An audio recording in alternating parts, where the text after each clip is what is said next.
గేట్వేలో కొంతమందికి ఏదో పేమెంట్ అవ్వట్లేదు, ఏదో ప్రాబ్లం ఉందని అన్నారు.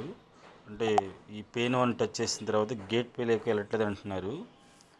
అది అది ప్రాబ్లం ఏం లేదండి. ఫోన్ని స్విచ్ ఆఫ్ చేసి ఆన్ చేయండి. ఫోన్కి బగ్స్ వైరస్ ఉన్న పోయి ఆ లింక్ని టచ్ చేస్తుంది. మీకు పైన UPI, debit card, net banking, QR code 4 options ఉన్నాయి పేమెంట్కి. మీరు స్కాన్ క్యూఆర్ కోడ్ ద్వారా చేసుకుంటే ఫాస్ట్గా అవుతుంది. యూపీఐ ద్వారా చేసుకుంటే ఒక్కోసారి ఇబ్బంది ఉండే అవకాశం ఉండొచ్చు. ఇప్పుడు నేను పేటిఎంకి వెళ్తున్నాను. సారీ, స్కాన్ క్యూఆర్ వెళ్ళిపోయాను.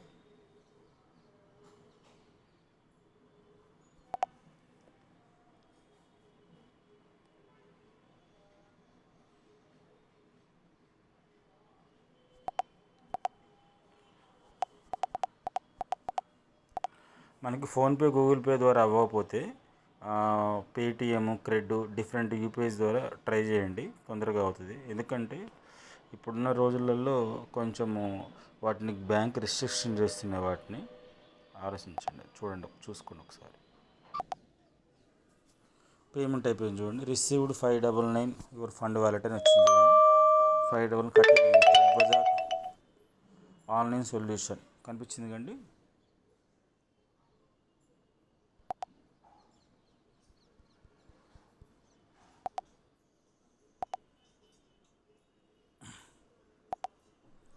ఆల్రెడీ 599 వచ్చేసిందండి ఫండ్ వాలెట్కి. ఇదే అండి, ఇలా ఉంటుంది, చాలా సింపుల్.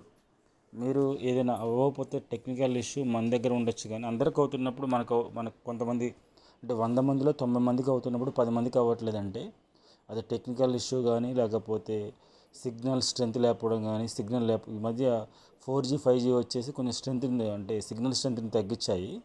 దానివల్ల కూడా అవ్వకపోవచ్చు. దాన్ని మీరు మన సిస్టమ్ ఫాల్ట్ కాదు అది.